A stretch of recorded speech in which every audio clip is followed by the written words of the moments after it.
ہم نے چہروں پر بڑی محنت کی، ہم نے اپنے ظاہر کو سنوارنے پر ہم نے اپنے حق میں بڑے بڑے لفظ یاد کیے، بڑی کہانیاں یاد کی، پر دل کے لیے محنت، اس پر محنت ہی نہیں کی۔ اعلیٰ حضرت فاضل بریلوی کتنے بڑے عالم ہیں، 1000 کتاب کے مصنف، اور ان کے فتاوی موجود ہیں کہ جس بندے کا تلفظ ٹھیک نہ ہو، یعنی جو ضروری قواعد ہیں وہ قرآن پاک کے جس کو نہ آتے ہوں، اس کے پیچھے نماز نہیں۔ جو ہا اور ہا میں فرق نہیں کر سکتا، حمزہ اور عین میں فرق نہیں کر سکتا، وہ الفاظ کا معنی بگاڑ دے گا۔ لیکن اعلیٰ حضرت چونکہ صوفی ہیں، درویش ہیں، علم کے ساتھ تو ایک اور رنگ بھی بیان کرتے ہیں۔ وہ کہتے ہیں یہ نہ ہو کہ صرف تو حروف کے ہیر پھیر میں لگا رہے، صغرے کبرے ٹھیک کرتا رہے، داربا یادرب کے چکر میں پڑا رہے، اور دل پر تو توجہ ہی نہ دے۔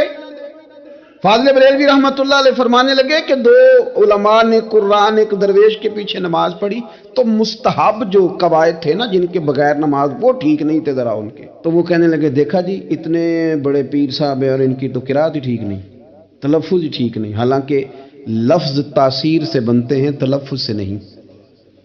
لفظ تاثیر سے بنتے ہیں، تلفظ سے نہیں۔ اہل دل آج بھی ہیں اہل زبان سے آگے۔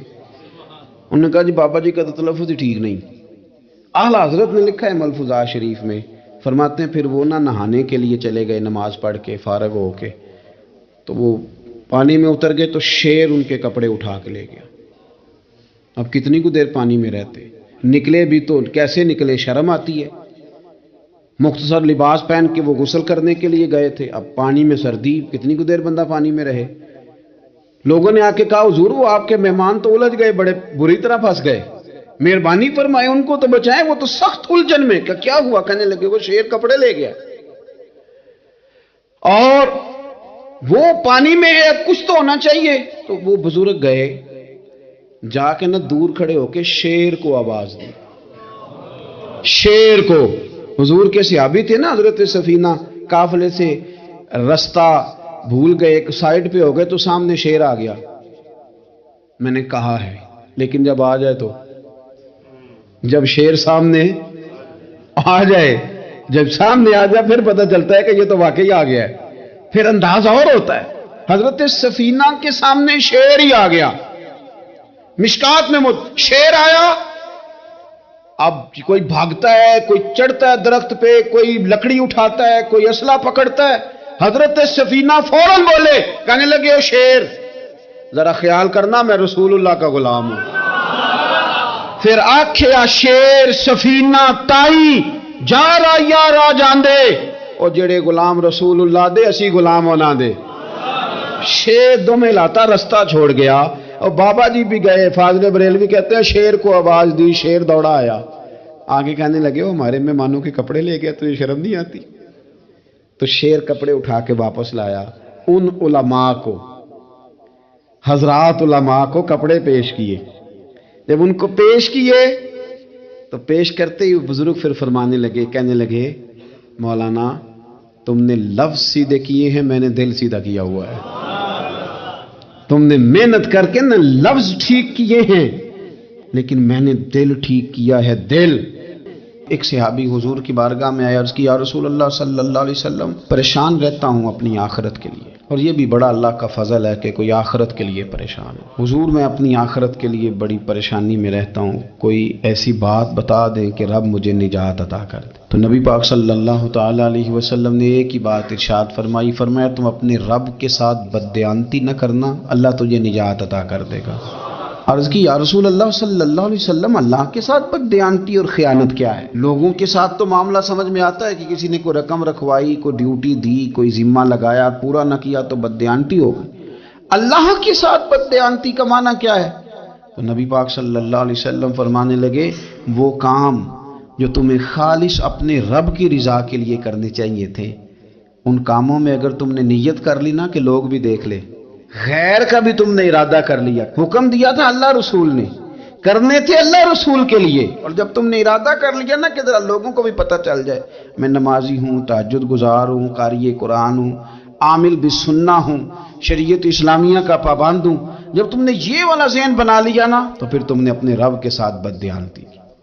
پھر تم نے خیانت کی، پھر تم نے ٹھیک نہیں کیا۔ جب تم نے یہ ذہن بنا لیا کہ لوگوں کو پتہ چل جائے۔ حضرت شاہ منصور رحمۃ اللہ علیہ فرماتے ہیں کہ میرا ایک شخص سے بڑا قریبی تعلق تھا اور میں اسے بڑا نیک سمجھتا تھا، اور اچھے الفاظ میں اس کا لوگوں کے ہاں ذکر تھا، لوگ اسے نیک ہی سمجھتے تھے، لیکن مجھے کسی نے بتایا کہ وہ بہت ہی زیادہ بیمار ہے۔ میں تیمارداری کرنے گیا، میں نے اسے جا کے دیکھا تو بڑی اذیت میں تھا۔ میں نے کہا کیا ہوا؟ کہنے لگا حضور اپنے گناہوں کی پاداش میں ہوں۔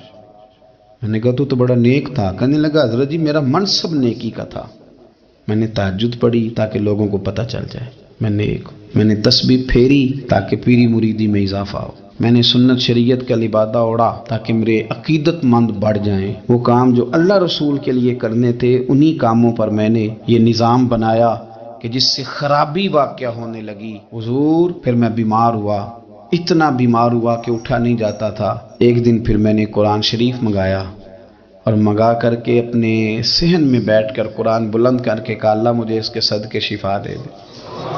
آج کے بعد ایسا کام نہیں کروں گا۔ رب نے تو شفا دے دی پر میں نہیں باز آیا۔ میں گویا بیچتا رہا تہجد کو، میں سیل کرتا رہا اپنے وظیفوں کو، میں نے وہ جملے، وہ الفاظ، وہ تلاوتیں، وہ نعتیں، وہ میں کرتا رہا، سیل کرتا رہا۔ پھر بیمار ہو گیا، پھر دعا مانگی، قرآن شریف شروع کیا، پڑھا، سورہ یاسین تک پہنچا، پھر بلند کیا، اللہ اس کے صدقے شفا دے دے، وہ بڑا ہی مہربان ہے، اس نے پھر معاف کر دیا۔ لیکن حضور اس کی بار یہ ہوا ہے کہ میں نے کئی دفعے معافی مانگی، کئی دفعے توڑی، اب میں نے پھر وہی کام کیے لوگوں کو دکھانے کے لیے، لوگوں کو راضی کرنے کے لیے۔ ہمارے پلے کچھ بھی نہیں بچتا، جو کچھ ہے وہ دوسروں کو دے ڈالا۔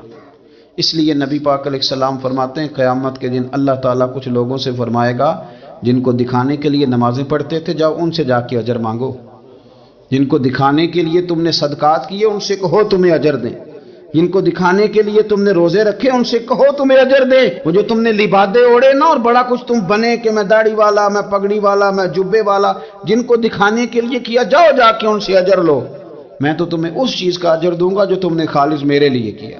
تو وہ شخص کہنے لگا حضور اب میری یہ کیفیت ہے کہ اس دفعہ میں قرآن منگاتا ہوں، پڑھنے کی کوشش کرتا ہوں پر میری زبان پہ جاری نہیں ہوتا، آپ میرے لیے دعا فرما دیں۔ کہتے ہیں میں بھی رویا، وہ بھی رویا، ابھی میں اس بستی سے باہر نہیں نکلا تھا کہ اس شخص کا انتقال ہو گیا، وہ چلا گیا۔ آج تک پریشان ہوں کہ مالک بندہ نوازی فرما، تھوڑا سا اپنے لیے بھی ہمیں کچھ کرنا ہے، ہمیں غور کرنا ہے کہ یہ کام کرتے وقت میرا ارادہ کیا ہے، اس کام سے میرا مقصود کیا ہے، اور جس ارادے سے میں کر رہا ہوں پھر اس کا نتیجہ کیا ہے۔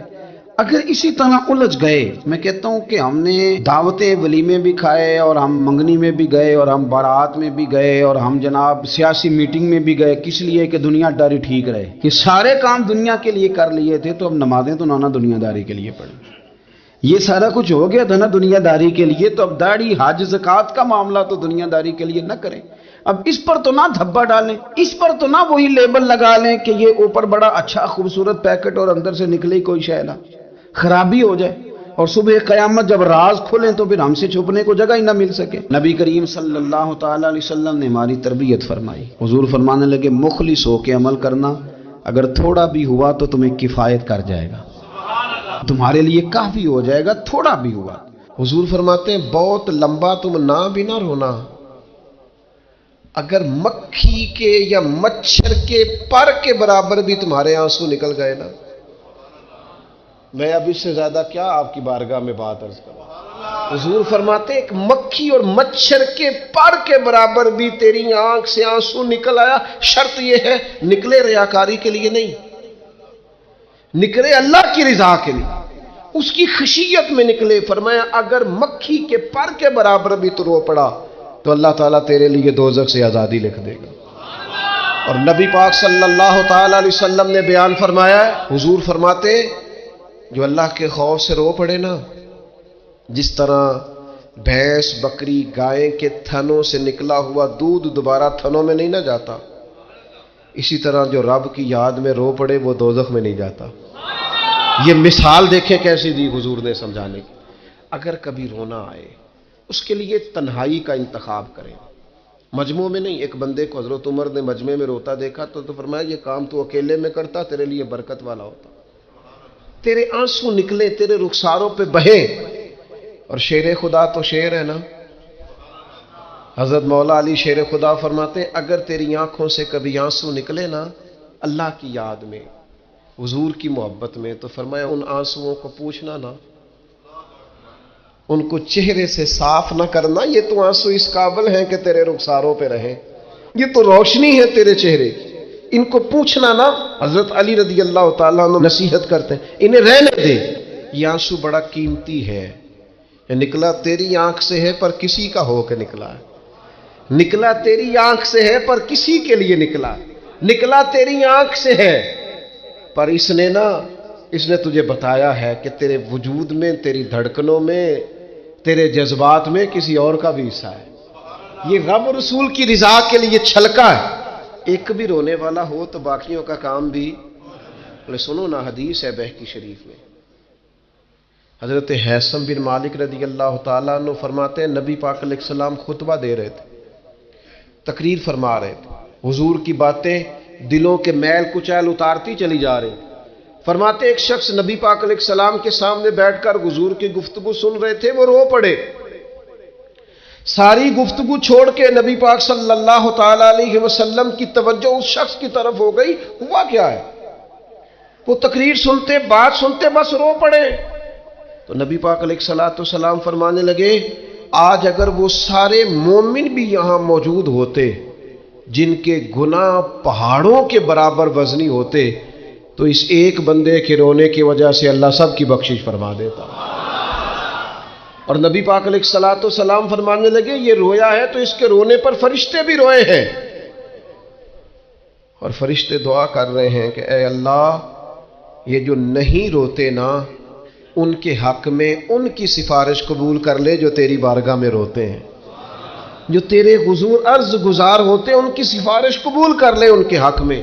اللہ تعالیٰ نے قرآن مجید میں فرمایا کہ میں نے دل دو نہیں بنائے، دل ایک بنایا، اس میں کہ کہیں یہ نہ ہو کہ دو دل ہوں تو ادھر کوئی اور ہو ادھر رب ہو، فرمایا نہیں دل ہی ایک بنایا ہے، کوئی اور آ ہی نہیں سکتا، یا خدا رہے گا یا محمد مصطفیٰ رہیں گے صلی اللہ علیہ وسلم، دل ہی ایک بنایا ہے، اور دل ہے وہ دل جو تیری یاد سے معمور رہا، دل دھڑکے اور پھر وہ تڑپے، وہ کسی کے دکھ میں تڑپے، وہ کسی کے درد میں تڑپے، وہ کسی کی پریشانی پہ تڑپے، وہ کسی کی محبت میں تڑپے، اور جب وہ خوب تڑپے نا تو وہ تڑپ جو ہوتی ہے، کچھ زخم ایسے ہوتے ہیں جن کا مزہ آتا ہے، یعنی جب بعضوں کا زخم ٹھیک ہونے پہ آئے تو آپ اسے تھوڑا سا ہاتھ لگائیں تو وہ تھوڑا سا نا مزہ دیتا ہے، کچھ زخموں کا بھی مزہ ہوتا ہے۔ آتش کہنے لگا وہ مزہ دیا ہے تڑپ نے کہ میری آرزو ہے یا رب میرے دونوں پہلوؤں میں دل بے قرار ہوتا، میرا دل کرتا ہے دو دل ہوتے، میں ایک سے تڑپا ہوں تو اتنا مزہ ہے، اگر میں دو سے تڑپتا تو کتنا مزہ ہوتا، میرے دونوں پہلوؤں میں دل بے قرار ہو۔ عزیز بھائی دل پر محنت، دل کی صفائی، 2 4 5 دن آپ غسل نہ کریں، مسواک نہ کریں، آپ کپڑے نہ بدلیں تو طبیعت پہ نا بوجھ بن جاتا ہے، اپنے آپ سے بندے کو تھوڑی سی نا کوفت محسوس ہوتی ہے، تو اگر 4 5 دن 6 دن اسی طرح گزر جائیں تو پھر انسان محسوس کرتا ہے کہ یار یہ میں کدھر آ گیا ہوں۔ اب وہ جب گھر آتا ہے سفر سے لوٹ کے تو پھر وہ کپڑے نکالتا ہے تو کھانے سے پہلے غسل کرتا ہے، کھانے سے پہلے نہاتا ہے، کپڑے بدلتا ہے، مسواک کرتا ہے، طبیعت میری ٹھنڈی ہو گئی، اب ذرا مجھے نا میں فریش ہو گیا ہوں جی، اب میری طبیعت ہلکی پھلکی سی ہو گئی ہے جی میری طبیعت۔ اور میرے بھائی ظاہر پر تھوڑا سا گرد چڑھ جائے تو بندہ اپنے آپ کو فریش محسوس نہیں کرتا، تو اگر دل سارا حسد سے بھر جائے، بغض سے بھر جائے، عداوت سے بھر جائے، لوگوں کے بارے میں برے خیالات سے بھر جائے، کینے سے بھر جائے، تو کب انسان کو سکون آئے گا؟ کوئی بھی نہیں تنگ ہوتا آپ کی حسد سے۔ اگر کوئی معاذ اللہ کسی سے جل رہا ہے تو کسی کا کچھ بھی نہیں بگاڑ رہا، اگر کسی سے حسد کر رہا ہے تو کیا نقصان کر لیا اس نے کسی کا؟ اپنے آپ کو ہی جلا رہا ہے، اپنے آپ کو تکلیف دے رہا ہے، اسے مل مل کے دھو اپنے دل کو، اگر یہ صاف ہو گیا تو تیرا وجود ہی ہلکا پھلکا ہو جائے گا، تو خود سکون میں آئے گا، اسے مل مل کے دھو، مل مل کے اس کو صحیح کر کے صاف کر۔ امام غزالی رحمۃ اللہ تعالی علیہ سے کسی نے کہا تھا کہ ہم اتنا سنتے ہیں امام حسین کو، اتنا پڑھتے ہیں مولا علی کو، اتنے تذکرے ہیں ہمارے سامنے عثمان غنی رضی اللہ تعالیٰ عنہ، اتنا ذکر ہے فاروق اعظم کا، ابو بکر صدیق کا، اتنا ذکر ہوتا ہے نبی پاک علیہ السلام کے اخلاق عالیہ کا، پھر اس کا اثر کیوں نہیں؟ پڑھتے ہیں، سنتے ہیں، بیان کرتے ہیں، کہا جاتا ہے، سنا جاتا ہے، پھر اس کا وہ اثر کیوں نہیں؟ وہ طبیعت پہ چیزیں نقش کیوں نہیں ہو رہی؟ تو امام غزالی رحمۃ اللہ علیہ فرمانے لگے کہ اگر آئینے پہ گرد پڑ جائے تو اس میں عکس صحیح نظر نہیں آتے، آئینے صاف کر لیے جائیں تو پھر اس پہ عکس نظر آتے ہیں۔ ہمارے آئینے نا تھوڑے سے گرد والے ہو گئے ہیں، دل تھوڑے سے نا میلے کچیلے ہو گئے ہیں، تو کوئی بھی عکس اس پہ چڑھتا نہیں، جتنی مرضی بڑی بات سننے چڑھتا نہیں۔ مثال دیتے ہیں، کہتے رومیوں اور چینیوں کا مقابلہ ہو گیا تھا نقش نگاری کا۔ بادشاہ نے کہا جو اچھا نقاش نکلے گا، اچھی خطاطی کرے گا، اسے انعام دوں گا۔ تو رومیوں نے تو بڑے بڑے رنگ منگوائے، تو بڑی بڑی پینسلیں منگوائیں، تو بڑا انہوں نے کام کیا، درمیان میں پردہ تھا، آمنے سامنے دیواروں پہ نقش بنانے تھے۔ لیکن چینیوں نے کوئی چیز بھی نہیں منگوائی۔ 1 مہینے 1.5 مہینے کا ٹائم تھا، فارغ ہو کے بادشاہ نے پردہ ہٹایا کہ بیچ کھڑے ہو کے فیصلہ کروں گا کس کے نقش و نگار اچھے ہیں، انعام ملے گا۔ پردہ ہٹایا تو جیسے نقش رومیوں کی دیوار پہ تھے ویسے چینیوں کی دیوار پہ تھے، ایک نقطے کا بھی فرق نہیں۔ بادشاہ کہنے لگا کیسے فیصلہ کروں، تم نے کیا کیا ہے، سمجھ نہیں آئی تم نے کیا کیا؟ تو چینیوں سے یہ بھی پوچھنے لگا کہ نہ تم نے کوئی رنگ منگایا، نہ پینسل منگائی، نہ کوئی اور چیز، تم بالکل سیم۔ وہ کہنے لگے بادشاہ ہم نے تو کوئی نقش بھی نہیں بنایا۔ تم نے پھر کیا کیا؟ کہنے لگے ہم نے ذرا مال کے دیوار صاف کی ہے، دیوار کا آئینہ بنا دیا ہے، نقش تو انہی کے ہیں لیکن نظر ادھر آ رہے ہیں۔ میں نے سنا ہے کہ اس کے شبستان سے متصل ہے بہشت، مکی ادھر کے بھی جلوے ادھر کے دیکھتے ہیں۔ سنا ہے اس کے شبستان سے متصل ہے بہشت، مکی ادھر کے بھی جلوے ادھر کے دیکھتے ہیں۔ سنا ہے بولے تو باتوں سے پھول جھڑتے ہیں۔ اگر یہ بات ہے تو چلو بات کر کے دیکھتے ہیں، اگر یہ بات ہے تو چلو پھر بات کر کے دیکھتے ہیں۔ میرے عزیز کہنے لگے کہ وہ نا جناب ہم نے صرف دیوار صاف کی ہے، اتنی صاف کی ہے کہ شیشہ بنا دیا، تو اب ان کے نقش ادھر بھی نظر آتے ہیں۔ تو بس اب بادشاہ خوش ہو گیا، اس نے کہا کوئی بھی نہیں جیتا، کوئی بھی نہیں ہارا، تمہارا انعام برابر کا ہے، تمہیں نقش بنانے کا انعام ملے گا اور تمہیں صفائی کرنے کا انعام ملے گا۔ امام غزالی کہنے لگے چل تو اس طرح کر، روز تو غسل کرتا ہے، دانت صاف کرتا ہے، بال کٹواتا ہے، ناخن بڑھ جائیں تو کٹواتا ہے، کوئی چیز ذرا تھوڑی بڑھ جائے تو چھوٹی کرتا ہے، تو کوئی لباس پورا نہ ہو تو اس کو سیٹ کرتا ہے، تو اس طرح کر، ظاہر پہ جو اتنی محنت کی ہے ذرا مال کے دل دھو، انشاءاللہ امام حسین